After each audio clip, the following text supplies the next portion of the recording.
2016 call for proposal was delayed was because auditors needed to audit the process so far before we can sign contracts with the beneficiaries. So the process is being audited. And what did they audit? They want to make sure that the beneficiaries that we have recommended applied the rules. And those who we have failed, also there has to be evidence that they failed according to the rules.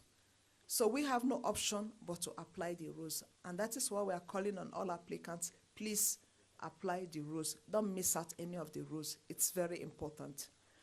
Now the other levels of assessment is being done by external assessors. We just closed the request we launched for expression of interest if you want to be external assessor. For instance, Egerton University could have applied to be an external assessor if it met all the requirements. But at the same time, Egerton will then not be able to apply because it's a conflict of interest. So if you're an assessor, your institution should not apply. If you're an assessor and we get to find out you come from any of the institutions that has applied, there's likely that that institution will be disqualified because we are not sure that you will not favor your institution. Okay. For this call, we emphasize that we need joint submission of both the concept note and the full application. It's not burdensome in the sense that there's already a template and there's guidelines, on what was required in the template. And also there's a minimum or maximum number of pages that is required. Okay. So in terms of timeline, we launched this call February 22, so I'm sure that many of us are not just getting to know about the call. And the deadline is May, this coming May 22. We launched on the 23rd of February. So the deadline is May 22. So between now and the 12th of May, we are open to receive questions and we are under obligation to respond to you. After 12th of May, we will not respond to any question. That is the rules. So if you have questions, please do that today and the 12th of May. We are hoping that by October, November, we should be signing the contract with the beneficiaries. How to apply? We have clearly stated how to apply. And we have said, unfortunately, or fortunately, it's in English, not in French. So applications should be submitted in English. And there are sections. For instance, section Annex A is about the grant application form. And within that Annex A, you have concept note and full application form. So please look at, ensure that you have both documents in your submission. In your submission, you are also required to submit the budget, which is also part of the template, and the logical framework, which is part of the template. Then there is a checklist for both concept note and for full application form. There's also declaration of applicant for both concept note and full application. We have found that, previously, people miss out some of these elements that should be submitted together, and in so doing, they are disqualified. For instance, checklist. When you take a checklist, this is a sample of checklist on page 10 of 39. The checklist is to help you to ensure that, you are compliant. Everything you have submitted as listed here, you have followed the rules and submitted accordingly. This is the checklist that we also use for the administrative check. You may tick everything, but we go back and check, does what you provided actually comply with the rules that has been set for these various sections? For instance, if we say that declaration of the applicant has to be signed and it has to be original signature, that's the declaration of the institution. It has to be original signature. If you send us photocopy or scan, you will be disqualified. And if we say that concept note should be maximum of 5 pages, unfortunately, if you send us 5 1/4 page, you will be disqualified. So it's very important, to look at them and see the instructions that have been given for these various checklists to ensure that, you comply with it. The declaration of the applicant is for both concept note and full application. It's not just one. Most people probably think that we made a mistake, so they send us just 1 copy. So 2 copies are required, concept note and full application. That is how it is, and we just have to comply with it. So we have indicated that it has to be original to be submitted, not photocopy, please. Now also, we have clearly indicated how to send your application. This is also an area that people don't, most researchers, after they have taken so much time to prepare their research, when it comes to sending it, they just don't care much. Probably they give to secretaries or mail runners, and we have seen a lot of instances where people just submit the applications in loose sheets, very loose sheets. They don't take the time to separate them exactly the way that we have indicated in the call for proposal. We have listed that we need 3 copies, 1 original and 2 photocopies. Some will submit 1 copy or 2 copies. We have a reason for making that demand. We also have indicated we need electronic version. Just the same thing you are submitting as hard copy, you should also submit as soft copy. And we have taken time to indicate how you should put the files, even in the electronic. Many do not look at that, that instruction. And of course, they get disqualified. We have said that checklist declaration by applicant should be stapled and enclosed separately in the same envelope. And we have also said that envelopes containing the paper version and the electrical version must be put in another outer envelope. This also, the rules are there. It's not burdensome. It's easy because, people who comply to the rules are winning. Egerton won previously because they complied. What we have seen is that, sometimes when the applicant take their application to the courier services, the courier, probably to save some money from the size, they take out your envelope and put your submission into their envelopes. Of course, it's not the same. Unfortunately, those applications are disqualified because it does not comply with the rules. So when you are sending your application to the courier, 2 things I would like to ask you to ensure. Ensure that your application, it's being put into the courier envelope the way you have packaged it. Don't allow the courier services to remove your envelope, because we have also indicated that you should write, please do not open before the opening. We have a reason for doing that, because if the evaluation committee finds an application that is open, then they cannot guarantee that we, who are in the program management unit did not take out anything or add anything in it. So the applications are open in a ceremony, which is the opening day. All the applications are opened with everyone, and in fact, there's a press release, with media people ensuring that no application was open before the submission. The other thing we have found with courier is in terms of the time that you submitted, because we have a deadline. Not just a deadline, we also have a time within that deadline. For instance, we are saying that the deadline should be 22nd of May, latest by 5 p.m. Ethiopian time. Good enough, I think you have the same time zone with Ethiopia. But if you send your application 5 minutes after here, of course, it's past the deadline. We have seen that, sometimes applicants may submit their application well ahead of time at the courier, but the courier probably just dump them and probably take time later to begin to put them on the system. We deal with what is on the system. We use the tracking of the courier, not what you send to us.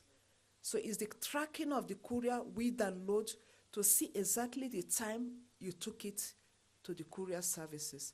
So you should be very careful when you take your application to the courier to ensure that while you are seated there, they, put it on the system. Okay. I have talked about electronic version, which should contain exactly the same information, and it should contain both the concept note, full application, the logical framework, and also the budget. And we have indicated it should be in Word, while the budget should be in Excel. If you give us any other application we may not be able to open,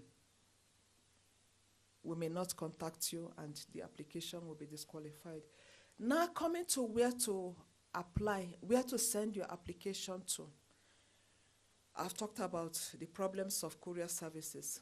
When you are addressing it, please address it just as we have given it to you. We have had instances where people address Program Management Unit, Department of Human Resources, Science and Technology. They miss out African Union Research Grant. Within the African Union and within our department, we have several program management units. We have program management unit for GMS and Africa, global monitoring, for education, for Pan-Africa. So if your application is addressed to program management unit without specifying the program, we may never get that application. So if you are submitting application to African Union Research Grant, please let it be full. Program Management Unit, African Union Research Grant. Now, some of the common reasons why applications are disqualified at the level where we do the assessment administrative check. When you do not submit original signatures as we have indicated, that is for declaration of applicant. Also within the guideline we have said partnership agreement, we may submit, if I'm wrong, my colleagues please correct me. We may submit for your partnership agreement. It has to be signed. You can submit photocopy of that because we will request you to submit the original at a later stage if you are successful. So your partnership agreement could be photocopy, but your declaration of the applicant, which is yours from your institution, should be original. That shouldn't be hard to get. Now, we are very strict on number of pages of concept note that we demand. 5 pages. 5 pages, don't give us more. Because more will also mean cost on assessment. The assessors count by the number of pages of concept note. And we have said the minimum copies, people, I said earlier, will submit 1 copy instead of 3 copies, 1 original and 2 photocopies. Some do not submit the electronic or they use the CD, and we have found that some of the CD gets broken before even they arrive at the commission. So there's need for you use USB, which is more durable. Some also for incomplete application. If you miss out your budget or logical framework, it's an incomplete application. Or if you miss out submitting the declaration, and probably you are thinking you will send it to us later, it's an incomplete application. Even if you send it later before the deadline, it is difficult for us to clearly, because the envelopes are not open. So we don't know whose application or whose declaration it is. So it's very difficult for us. So it's always advisable, make your submissions all at once. Get all your documents and submit all at once. I've talked about checklists and declaration.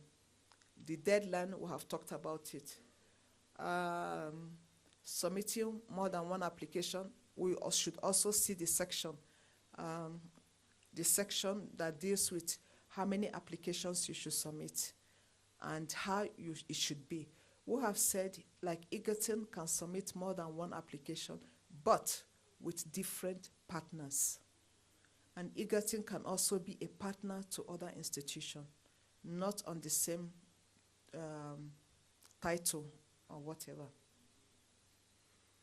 Okay, envelopes must be sealed, and the description not to be opened before the opening session has to be clearly written on the envelope.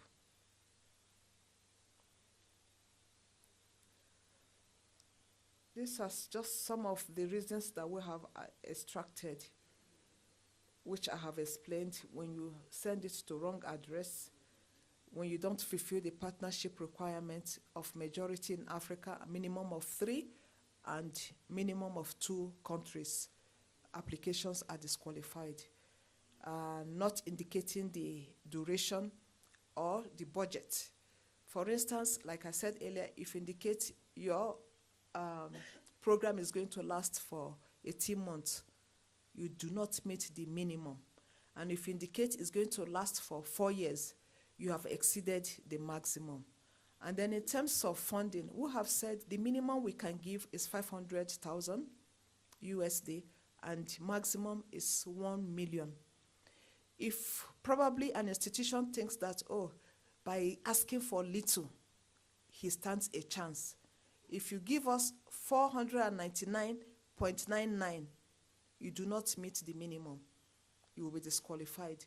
And if you give us 1 million.1, you will also be disqualified because you have exceeded the amount.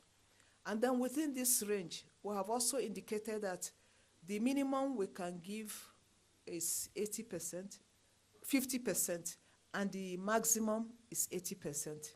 Meaning, out of that 1 million that you are requesting, the African Union can only give you 80% of that. 20% should come from your partnership. And that 20% is not burdensome because it could be probably account for the salary of the staff on that project. Contribution in kind is not accepted. If you tell us that, oh, we have laptops, we have vehicles, they do not count as part of the 20%. Now, if you want to get a maximum of 1 million, then you should clearly state in your budget. So your budget should be about, the finance officer can help me later with this. Then if you are making a budget of your total budget is 1.3 million. You should ensure that, our 80% does not exceed 1 million. Am I right?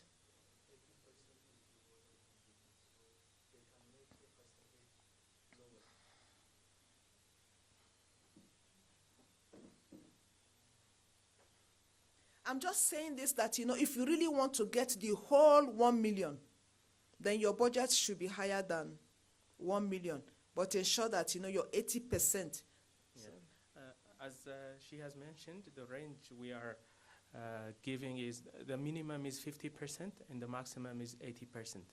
So if you plan to have 80% contribution from African Union, the 80% of what you are putting as a total cost of project should not exceed 1 million US dollars.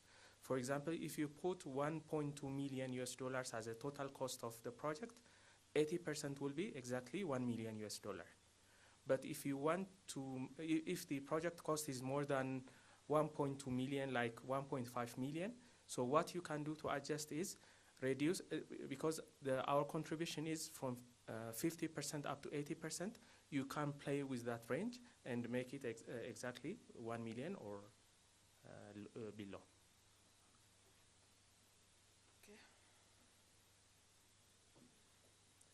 And while making your budget, you should also consult the section on ineligible actions. There are some ineligible actions.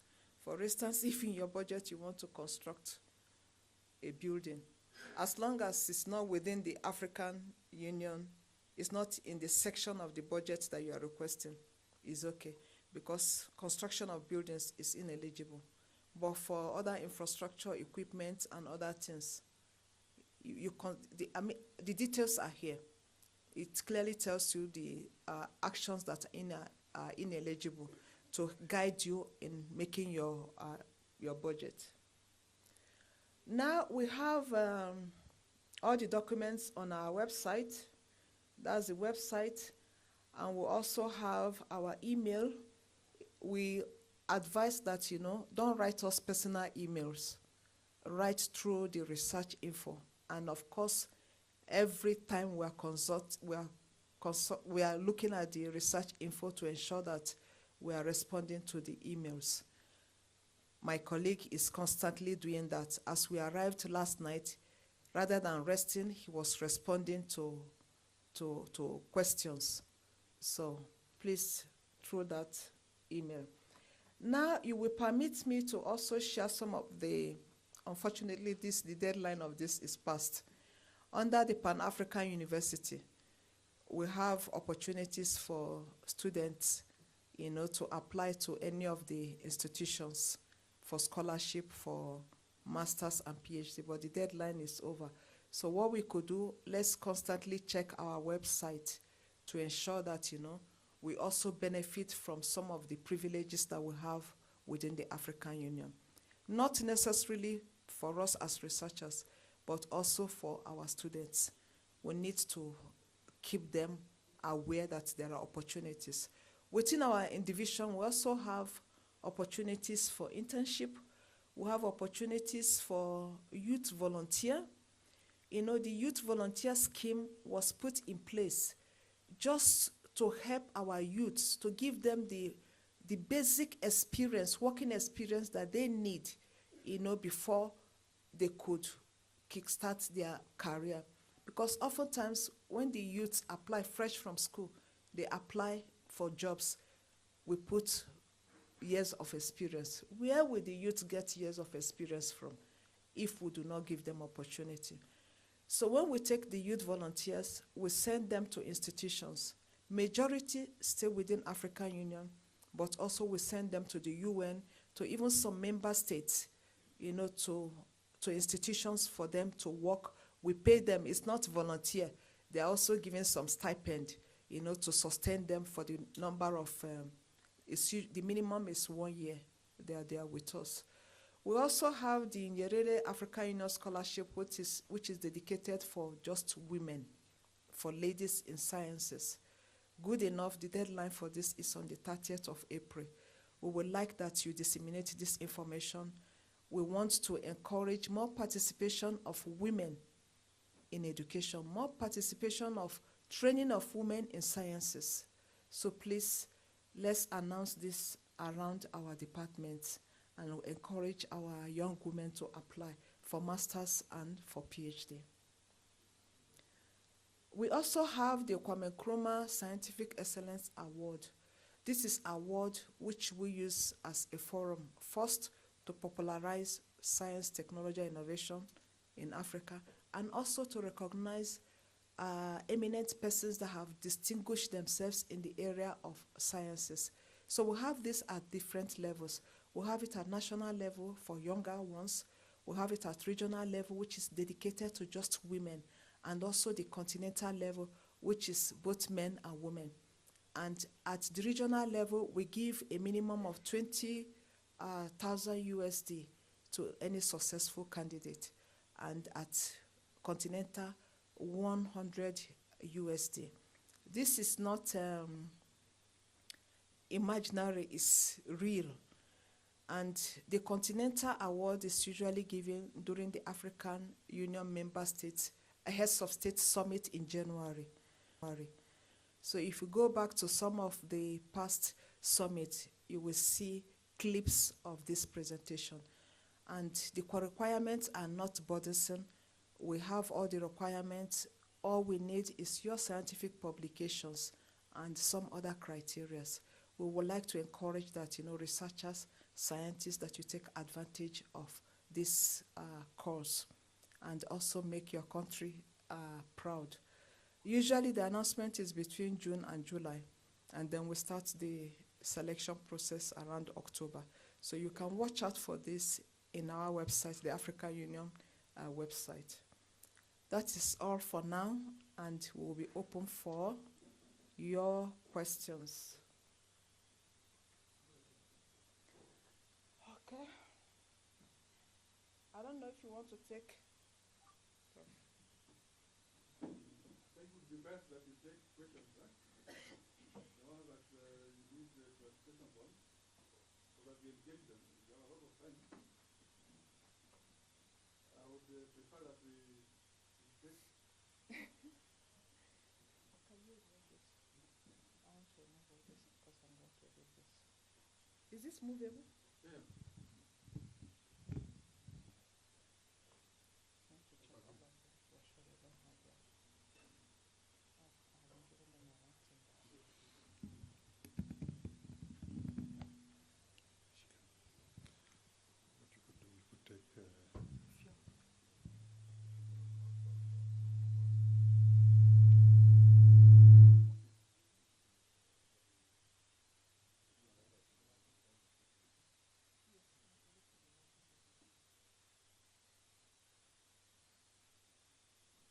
Yes, we are opening to the questions. We'll take a round first. To respond to those, then we go to another round. So we'll take the first 4. 1, 2, 3, 4. Then we come to you. Please, go on. Hello. Go on.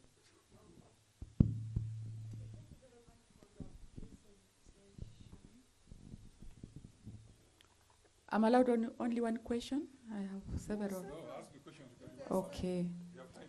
So I want to thank you for the clarification. I want to know about the pages. I don't know. Is there specifications in terms of the font, the other details? Because when you say 5 pages, is it single? Is it double? Is it, things like that sometimes bring confusion.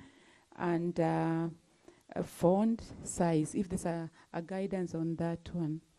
My second question is on the addressing the envelope. Many of the organization or those that send out, they require telephone. Is that, do they accept that? Because many of them, when you want to send parcel, they will always ask for a telephone, but from your address, there's no telephone. What is your experience on that from other countries, or those who have done it? Because I've never tried. Thank you. Yes, thank you very much for your presentation. I have 2 questions. One is on the 20% contribution. Now, you have indicated that the 20% contribution can come from, let's say, the salaries of the researchers. Do you need evidence in terms of pay slips, or how do you, which type of evidence do you need to show that the 20% has been accounted for? And the second one is, one of the reasons people exceed pages is the issue of instructions. The application form has a lot of instructions, but there's nowhere where it's indicated whether we should remove them. So I'm asking whether it's allowed that we remove all the instructions so that we fit within the page. Yes. For now, that's okay. Okay, thanks for the nice presentation. Mine will be on the postgraduates. The aspect of cost, does it take care of the research costs and the allowances and also tuition, or what elements of the masters and PhDs should be in the budget allowed?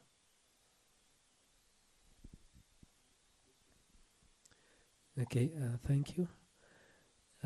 Mine is a follow-up on what Professor Matasi was asking.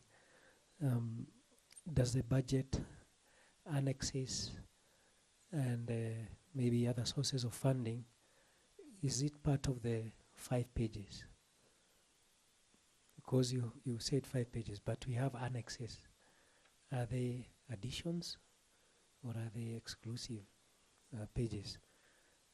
What's the difference between the concept note and the application form or full application?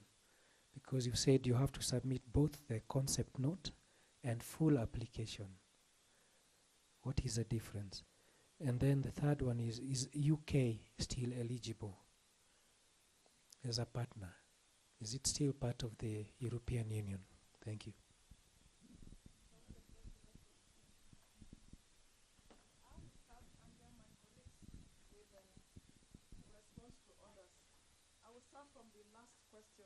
UK eligible.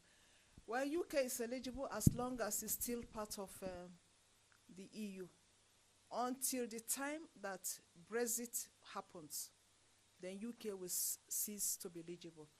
But if you already have a UK partner running along and then eventually there is a Brexit, you remain, the partner remains to complete the application, to complete the cycle. Does that answer your question? Okay. What is the difference between the concept note and full application? The difference is clearly indicated because they have different templates. Section A and Section B. The Section A is the concept note. Section B is the full application. For instance, in the concept note, we talk about relevance. We have given you guidelines on the kind of things. There could be repetition here and there, but we have given you, sections, how you should respond to your application. For instance, the section we're talking about relevance of the objective sectors, thematic area to the call of proposal. Then we have relevance to particular needs and constraints. And then we're asking you to describe your target groups and so on and so forth. And what is your added value addition? Under concept note, sustainability of the action. And then full application, we also have outlined some of the things. We're now asking you, give us more details in some of the sections. For instance, you could have sustainability again in the full application, but now you are required to give more details because concept note is only 5 pages. While in these other sectors, full application, for instance, where we have said description of the action, we're giving you, we say maximum of 14 pages. So we're giving you enough room. So a concept note is just like a summary, so to say. But in writing that summary, you still have to follow the guide of the elements of what we are looking for. Okay? In this continent, countries are not at the same level. If we decide to take online proposals, then we will be eliminating some countries. Even right now, a lot of people cannot download the document, even though it's online. So we have had to be, downloading and sending to people. That is the reality of the continent where we are.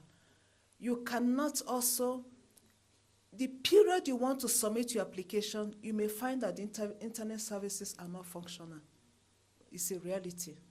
So until the time that we are all certain that, yes, we are ripe enough to begin to take online submission, then this is not the first time we're having this question. There's been a lot of this issue coming up everywhere we went to. It's one of the action points that, we are considering. We're going to look into it, but at a future time, to see if we are all at equal wavelength to be able to do the online processes. Student, my colleague will respond on that. Now, concerning deadline, the deadline also is the time that you submitted to the courier. For instance, you can decide to submit on the 22nd of May, which is the last day, but ensure that the time you submitted also met the deadline. So it's not necessarily the time that we'll receive it. So your application can come 1 week after. If it comes 1 week after the deadline, we go back to do the tracking. When did you send it? And if you posted it, we also check the post office stamp on the envelope to see when it was sent. Is that clear enough? Okay. Definition of an institution. We have indicated in the sections of the guideline that there are institutions that are already a network on their own. If, for instance, ICRAF is an institution, but we know that they have offices all over Africa. ICRAF can apply as an institution as long as it takes partners from their other countries to meet the minimum number of countries and the minimum number of partners. So ICRAF on its own is already a partner, it's already a network. We have clearly defined that in the guideline for proposal, that those institutions that are already regional or are represented in different countries, they can apply on their own. For instance, we have CIRAD. CIRAD applies on its own, but most times CIRAD also takes partners because CIRAD is located in many African countries. I'm not sure, did I get that question well? Did I respond to what exactly you are looking for?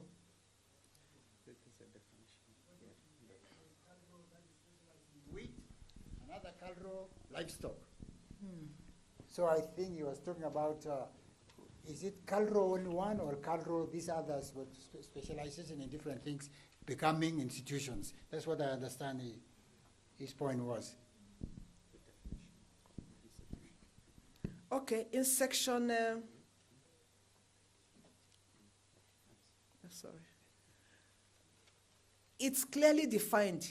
You know, what section is it now in the guideline? Under partnership.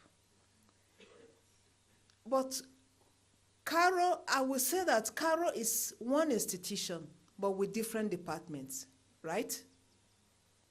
So different departments from that institution, I'm not really getting your question, from that institution can apply as long as you don't have the same partners and you are not, you know, applying in the same thematic area. And we have said that, you know, that an applicant must belong to a national or regional science technology organization, research institution, university or government ministries or public institutions that is dealing with research and development, including regional and networks and even international institutions. Well, if I'm not getting our department who have taken internships who are still undergraduates, who have taken internship of people who already have graduated, some with first degree, some with masters. And the minimum number of months is 3 months, which can be extended for another 3 months to make 6 months. Okay. Priority areas of STISA. Where do we place biodiversity? Biodiversity is clearly captured in the sector that deals with space. When we are talking about protect our space, we are talking about our natural resources. We're not just talking about outer space, but we're also talking about the natural resources. How do we protect it? And when we are talking about creation of wealth, we're also talking about how do we create wealth from the natural resources that we have in abundance in Africa. So, even in the area of... Then we have to invest a lot of money, which we have to make sure is guaranteed to be up and running, secure from being hacked. We have to make sure that your application is securely available only at the time of the administrative check in front of the evaluation team. Currently, what we do is, like Dr. Monica mentioned, your application will be opened in front of the evaluation committee, guaranteeing that nobody has tampered with your application, that it's sealed and all the required documents are available.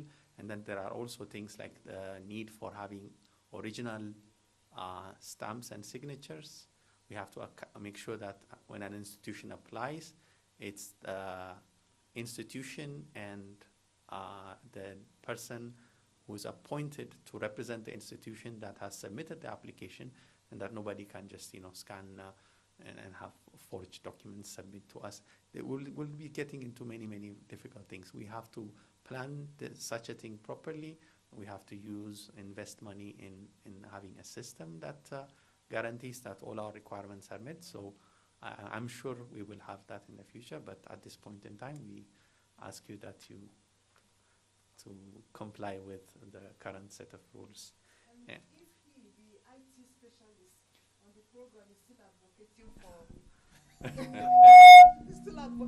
for, hard copy submission, it's because he has a lot of, bad experiences. He knows that we have not gotten there yet. Because he doesn't like dealing with papers. Everything he wants us to do is online. But for this call, there are problems. Another round of questions. I'll come to 1, 2, 3, last there, 4, And mine also. I'll come to you. Okay, thank you. My name is Dr. Remy Shiundu. I'm in charge of research and graduate studies at Kaimosi Friends University College in Western Kenya. My first observation or question is that this call might not favor upcoming university colleges which have not established linkages or partnerships with international partners. Because, for instance, we are at the level of writing policies for our university college, which is young, yet we must be rigorously involved in research. Now, if you ask us to have partners from Europe or from the rest of Africa, that might be a challenge. I do not know if you have an alternative for us. Secondly, this one is a general question. When you mentioned the African Union website, there is something that caught my eye, Nyerere African Scholarship for Women. Now the trend, especially in Kenya, is that the boy child is being discriminated upon. If you go to prisons, the majority of prisoners are men. If you go to the streets, the majority of the deserted children, they are boys.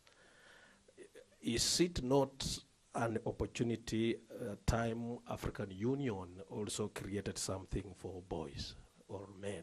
Thank you.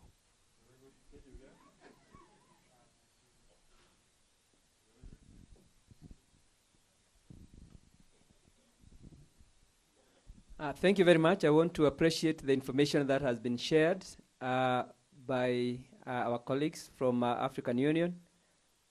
We appreciate. I am Paul Mbatia from Multimedia University of Kenya, and I also want to thank Egerton for hosting us. We have been taken through mainly the first phase and the reasons why a proposal may not get to the second phase. I am now in the second phase where the real technical evaluation takes place. What are some of the important issues that we should guard against so that once I have gone through the first phase, I am assured that I can compete favorably in the consequent phases? I think we need to hear more on that. Thank you.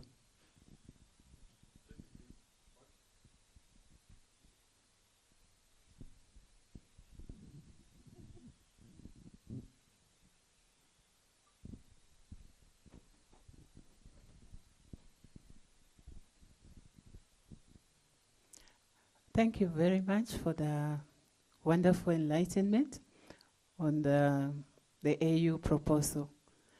Maybe my concerns might coincide with the other two who have just raised their questions, but I don't know whether it's possible to go back to the research topics, because my first concern was on there are three research topics. especially where you had talked about the improved food value chain, sustainable and innovative technologies. Maybe I just raise my question, then you can refer to that. I was just wondering whether it carries the same weight, whether you give your proposal on the real issues, or if you decide to tackle the cross-cutting issues that also affect the real topics. I don't know whether they carry the same weight. Maybe I could give some examples like gender, HIV and AIDS, all those cross-cutting issues, so that if not, we don't waste our time going into that. Now, my other question was, is it possible that a university can be able to win twice, or sometimes you just do your, you want to extend it to everybody to get how possible it is that we can be the good winners, subsequently? And how do we know whether our institution is among the assessors? Is it something that you make public so that we do not attempt to apply? And of course, my last question, I was really being attempted to answer the other question that I was raised, because I know the Nyerere, the one I've seen, is on STEM. And if you look at the statistics about STEM, I happen to have done some work for AU, and I know how women are doing very poorly in STEM. Last but not least, how do we make sure that the competition is free and fair and we avoid canvassing and any form of corruption? Thank you.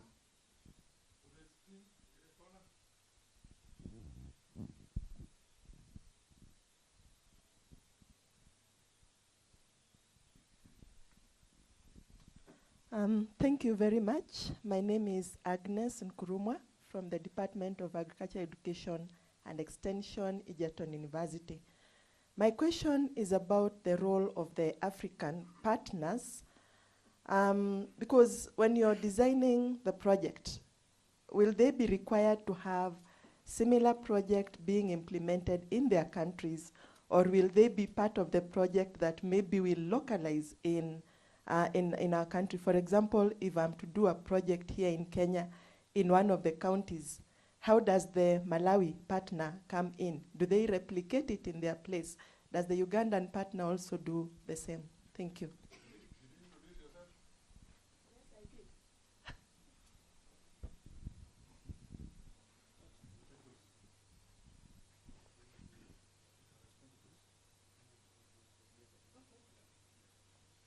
Again, I will start with the last question on the role of the partners if they should replicate similar projects in their institutions.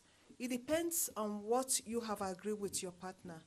And that's why in section 3, where we say partners, we have clearly indicated there that you should have clear written allocation of tasks and responsibilities and a balanced distribution of cost, distribution of cost, to each partner, which we think will contribute to the success of the partnership. So we expect that, with your partners, you should have tasks and who is going to do what. Is that who is going to do what that each of the countries will have to implement within the overall framework of your project. For instance, you may not be covering some certain aspect, while your partner should be the one, covering that aspect to accomplish the success of your proposal. It could also be, I don't know if it could be also be replication. If you want to replicate the same thing in another country, it's all left to you to decide what role your partners should play and what is the budget that is required for that. How do we ensure that competition is free and fair? For us in the African Union, that is why we have the various stages of evaluation, and that is why we use external assessors that we don't know to do the assessment. And the assessors are not hired based on the fact that we know them.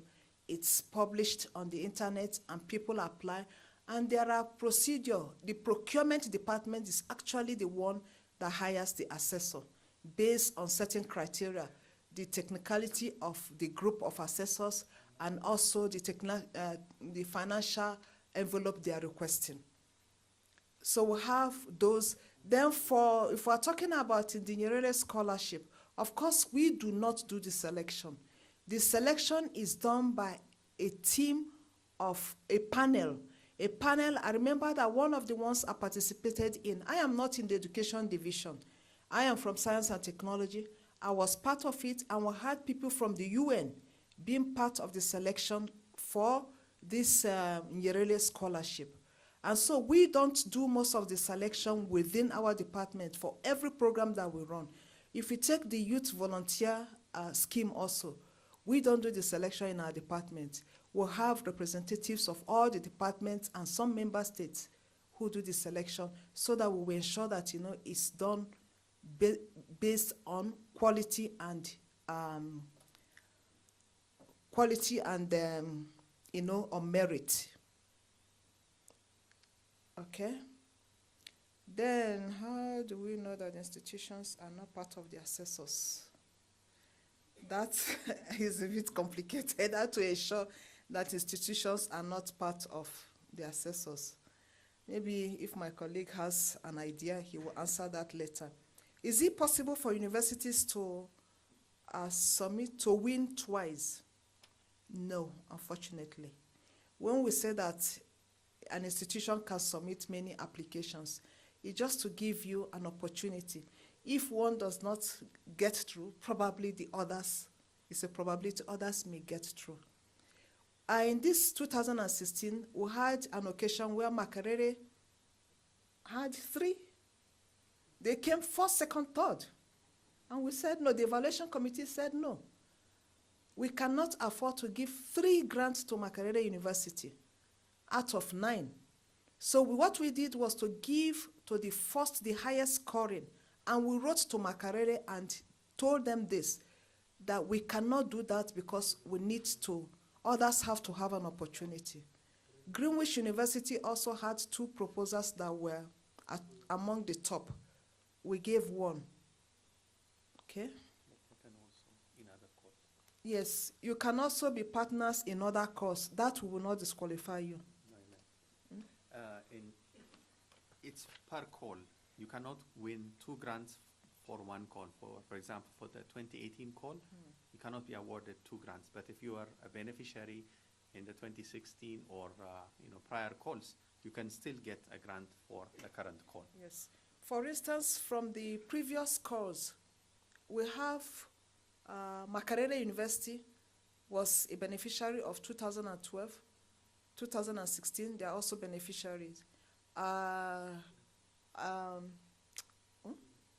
Greenwich University also is 2 times now a beneficiary. Then another institution in Madagascar is now 2 times a beneficiary. So we don't limit. If you have applied before, you can still apply. And you have the possibility of also winning. Go back to research topics. Now, going back to research topics, wondering if it carries the same, issues like cross-cutting issues. It depends on how you tailor your topic to ensure that if you're talking about gender, you're also talking about nutrition, or you're talking about value addition. What in gender or what in value addition do we need gender? Okay? So, okay, what are the things to guide against in other phases of assessment? I am not an assessor, and that is why we said that the examples we are giving you is from the first assessment, where we have seen that majority of the applicants are disqualified. I believe that if you are able to scale through that first assessment phase, there's every possibility that, your chances increases.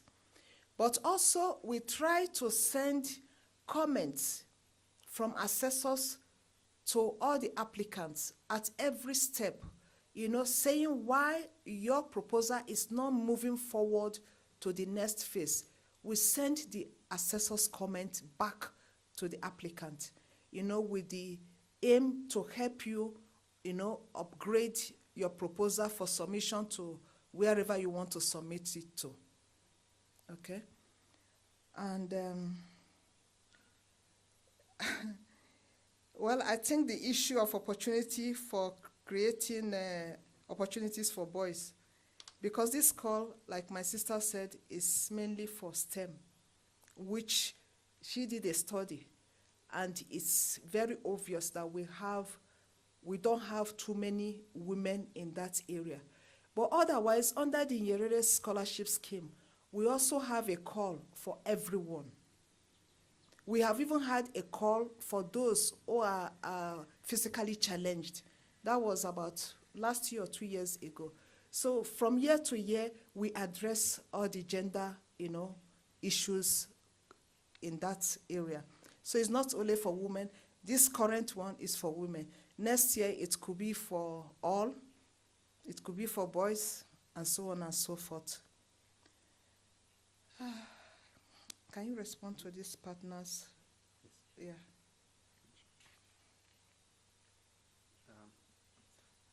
Okay, so let's say, yeah, in terms of the call not being very supportive of new and upcoming institutions, if you really think about it, for example, this is a very good opportunity to start to create partnership, to network. You have a group of institutions, researchers, contact people who are interested in this call.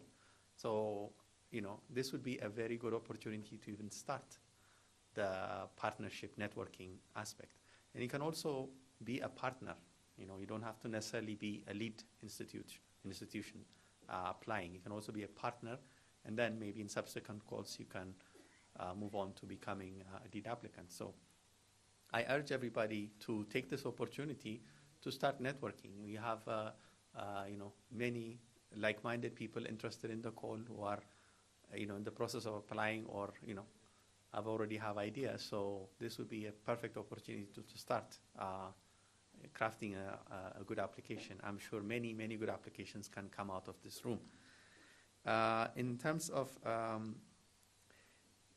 in terms of the assessment of concept note, full applications, and so forth, I think the quality of your application and how well you address the thematic areas would be the key aspects of your success in the selection process. And if you look at the template, it tells you exactly what kind of information we're looking for. For example, in the relevance of the action, there are 3 parts. It tells you what kind of information is required that we need for you to become a successful applicant. Your application has to address the relevance to the objective or the sector or the thematic area. It has to show how relevant it is in the constraints of the target country. So if you demonstrate how well your application addresses the key questions being asked in this template, then you are, please. I think Dr. Monica has answered all of the questions, and all of this information that we're giving you and all of these instructions and rules are all indicating to you that, we have these things in place to decide how the process goes. There is no other factor affecting your application, and as long as all of these strict, what you would consider strict rules and regulations are also to your benefit, it's just to guarantee that, nobody can be unfairly or fairly treated. And if your application is good and if you follow all of the instructions properly, then you have, the chance to be awarded. In terms of the role of African partners, Dr. Monica has mentioned clearly. I just wanted to add a few questions at a few points. In other beneficiaries, we have seen some applicants who have replicated the project in different countries. There are applicants who have divided the core project tasks into different elements, and each institution was responsible for one aspect of it. So how you decide how each partner does it contribute to the project is purely up to you. We just ask that all our partners are involved. When you create a budget, you have to make sure that the budget is also for all of the applicants. When you submit your reports, as a lead institution, the lead institution is responsible for collecting the reports from all of its partners and consolidating it and submitting one report that represents the entire project. So what partners do and what their role is an agreement among the partnership, but we only deal with the lead applicant, and the lead applicant will have to consolidate everything regarding budget, tasks, progress, everything, and send us a consolidated report. We have also seen that I think when you are making your budget, you probably will need the help of a finance officer or a program manager. Because we have seen that universities say that some of the universities that we gave the grants to, many of them were the biggest problems that we had, except Egerton. Because they say they don't have time for research, because most of their time is into teaching. So as a lead applicant, you will need to submit interim reports to us. And if you don't have time to do that, we usually recommend that within your budget, you should make allowance for a program manager who will manage the program, for you. It will help you to move fast with our demands, because we also make a lot of demands when you are a beneficiary.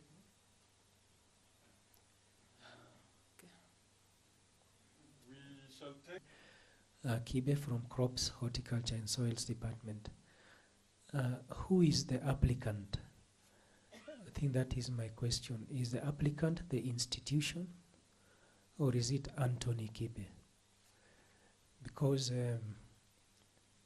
we have different people who might apply. We might maybe have about 10 applications, but all of us are passing through the Vice Chancellor.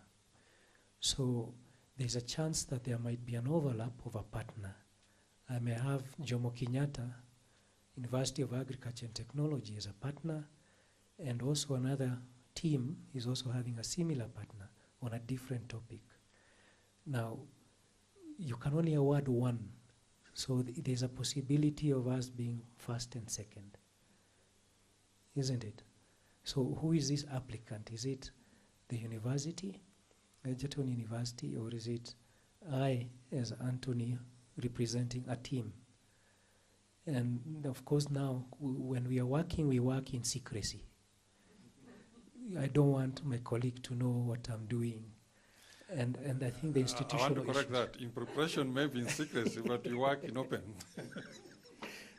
That's what Makanja was saying, that there's issues of seniority and, your idea gets killed and all those challenges we are having here. So clarify that now. Who's this applicant and how do we avoid having overlapping partnerships that might disqualify us?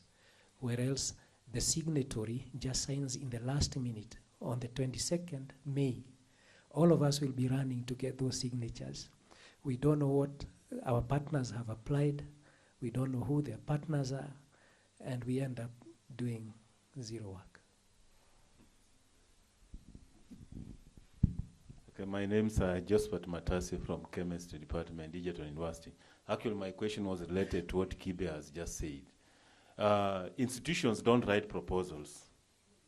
It is individuals who write proposals. So the proposals, even for the one who said that comes from a small institution, and therefore the institution has no collaborator, that's not true. Because the collaborators are with the researchers. Even you can be a small institution, but there's a professor there who has a lot of collaboration. So at the end of the day, after researchers have come together, formed a consortium, and wrote the application, then the university owns the process from there. So he's right, you may not know, since the applicant becomes now Egerton University, you may not know whether somebody within the university has also selected researchers from institutions who will also be applicants. Then it becomes something similar. So it's a very difficult thing. My question was related to Thank you for giving me another opportunity. I didn't introduce myself when I asked the first question. I'm Mera Bukutsa from JK Watt.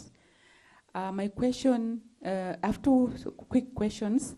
I just want to know when the money is disbursed, is it disbursed to the lead institution only or to the partners? And is it done in batches or is given at a go?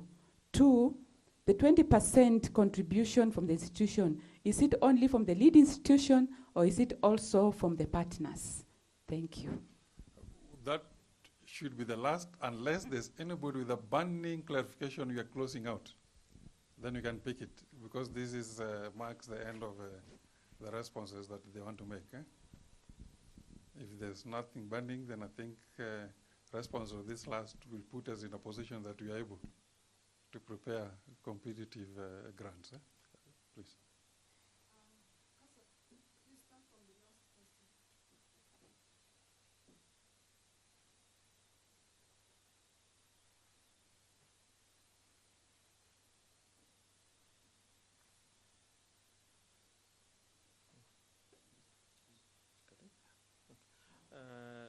To answer the last question,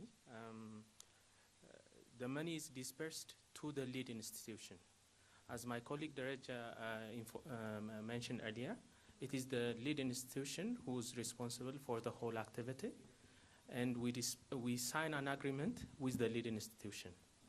So the money will be dispersed to the lead institution, and based on the partnership agreement you have used with your partners, you will be sharing the fund we disperse it to you. The second question you asked was, is the money dispersed at once or on batches? We normally disperse on installment basis. Installment, yes. Usually we have 4 installments, the last one being the final payment. With regard to the 20% contribution, we leave it up to the applicant. What we want to know is how much is the cost of the total research work, and how much percentage are you demanding from the contracting authority, from the AU Commission, and you can craft the 20% being a contribution from the lead applicant, or you can also make it together with the partners.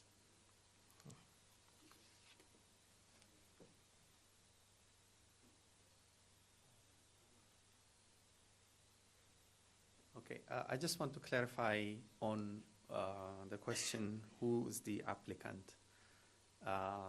This is from the guideline, which clearly states that an applicant is not an individual, it's an institution. The proposal will be written by an individual, but it's the institution that will apply, and a person who is designated to sign on behalf of the institution, whether it's the dean or whoever, is the one who's going to sign and submit that application. So on the declaration of application, applicant, the designated person would sign. So even though the individual researcher is the one who is writing the proposal, it has to be submitted on behalf of the institution. And this same goes for the partners, every partner. And there's also, the partners have to sign a partnership agreement saying that they are applying for this. And the person that signs that is also the representative of each institution. So at this point, you know, I don't know how you work internally. I understand that this is ideas being done in secret and so forth. I'm not sure how it works, but at the end of the day, it's the institution that has to apply. And also, how would we collaborate and work together if we are working in such silos, even within our own institutions? But if you can see, you know, it has to be a legal person, and legal person is an institution. And an institution is also defined further down. It's a national, regional science technology organization, a research institution, university, government ministry, and so forth and so forth. So that is the applicant, and same thing with the partner. And what else can we answer? I think your idea of smaller grants, it's well noted. It's, we're striving to do more and more, but African Union is just one arm. I think our member states, our countries are also, we're trying to create an example so that countries also take their part in supporting research and availing funds.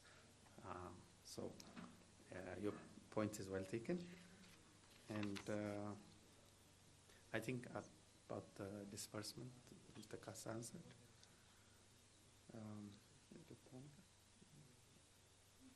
That we are trying to implement the vision of the African Union. We need to integration in every aspect, and this is one of the programs we are using to integrate research, and we have seen that there are many benefits. It is true there are bottlenecks, but there are also many benefits, in collaboration. So probably next calls, we may also think about having just per institution, if it's a reduced amount. That we'll think about that. Okay.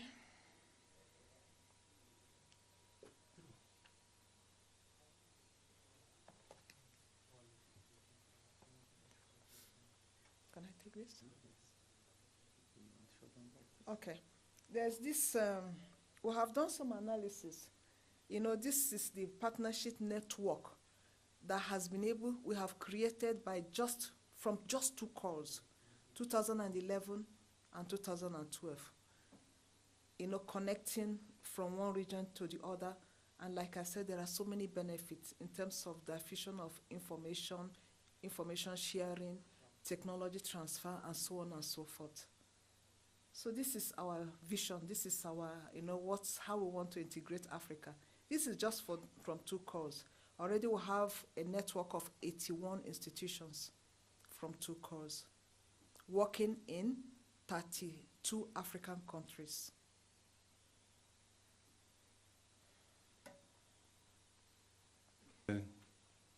AU team, our fears, I believe now are addressed. Our interest to apply and prepare and partner, I think, are increased. And maybe the best team win their grant. This was, so many groups are here, several universities, several institutions, which are research institutions also here. We recognize all of you. As we come to the end, we have to give a vote of thanks to our AU team and all others that found time to listen and carry the good message back home. Prof.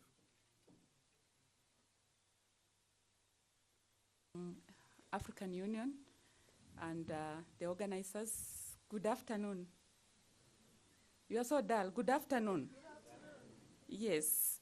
As Professor Bebe has said, for those who don't know me, I'm Professor Mary Abukusa Onyango. I am the Deputy Vice Chancellor in charge of Research, Production, and Extension at the Jomo Kenyatta University of Agriculture and Technology.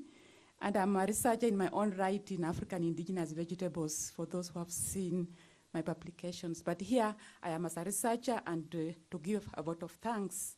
So first and foremost, I want to give glory and thanks to God for enabling all of us to be here this day, and we appreciate that. Secondly, I want to thank African Union for what they are doing. Many a times, we make silly mistakes, which you have actually pointed out, and I've been a culprit many times. I make very small mistakes and I lose, I don't succeed. So I think for all of you who have come, for them taking that time, I don't remember your names individually, but we really appreciate what you are doing. Even if you don't go to all African countries, wherever you are going, I think you're going to make an impact and you're going to make a difference, because as you said, we assume a lot of things, but with the clarification, we are happy. The other appreciation I want to make is that I'm happy that you are being strict, because many of us Africans like doing things halfway, but that strictness will also make us be internationally acclaimed researchers. So I know you are following the European Union standards, because I have had a European Union funding, and they are very strict about the auditing and so on. It's not easy. And that's why I'm saying that it's a good standard that you are setting our researchers in Africa so that we can shine. So I applaud you, and I just want you to continue with that. And I thank African Union, because I won one of the awards, the regional Eastern Africa Award, African Union for Women, in 2009, I think. It was a long time ago. So I think what you are doing is good for women and all other researchers in Africa. So please continue with that, and I hope that more people will be able to win. 3, I would like to thank Egerton University, particularly the Vice Chancellor. Please pass our regards, because as a group, I think she wrote to all of us, because I remember I got the communication from my Vice Chancellor. She had written to all the Vice Chancellors. And I think that's the way to go, because many of us, we compete negatively, but let's compete positively, because Egerton having won, it has actually brought us together. And because of today, I know many of us are going to be more empowered and more informed to write a better proposal, and may the best team win. I want to applaud all of you. The place is full. When I came, I didn't know there'll be so many people, and that shows that you are serious researchers. And I want to say this, as a researcher and someone coordinating research, researchers actually, as you go back to your universities, please think twice about researchers. Although we say that researchers hide in the corners and do their proposals, they are very much disadvantaged. I've just been in office for 1 year, and one of the things I want to do is to empower researchers, because researchers write research proposals and they win, but there's no direct remuneration. Like, say, if you win a proposal, we are going to give you a promotion. It's just how many hours have you taught? And I've said this campaign for my own university, that researchers now, where we are going is no longer number of students. It's going to be research you are doing, the money you are bringing the university. So please, I appeal to all researchers. First, I want to thank you, that give research that importance it deserves if we want to grow our universities, because this is very, for us to know that if we bring in research money in any way, then you will be contributing to building our universities. Then I want to thank also the other organizers directly involved, or not directly, and those who have organized, the people in the media who are here, because one of the things I want to applaud the media, because without the media, we cannot be able to say or to be heard. And I also appreciate the organizers for having put this live to Facebook, because many people who are not able to come here are able to listen and get the information. Lastly, I would like us to make what we call in Jomo Kenyatta factorial clap. That factorial clapping is patented, so don't copy it. Factorial clapping, factorial clapping is just, if I say 5 factorial, the first round you go 5, 4, 3, 2, 1. Those who have done mathematics, I know, you know what that means. So we are going to do 5 factorial clapping. And if you don't do it right, you'll have a supplementary from JKU Art. So we don't just clap the first round 5, then second 4, 3, 2, 1, 0. Those who have done maths know what factorial is. So we call it factorial clapping, patented by JKU Art, by the Vice Chancellor. So we are using it here as we share our innovations, because we said we share our innovation, but so that we don't steal. And then before we clap, I want us to be positively competitive. We compete too much negative within the universities. We hide our proposals. Even as a deputy vice chancellor, people don't want to even tell me what they are doing. They hide. When you are looking for them, they think they don't want to tell you what they are doing. They just bring you something to sign, And then they don't want to show you even what you have signed. I said, unless I see the proposal, I'm not going to sign.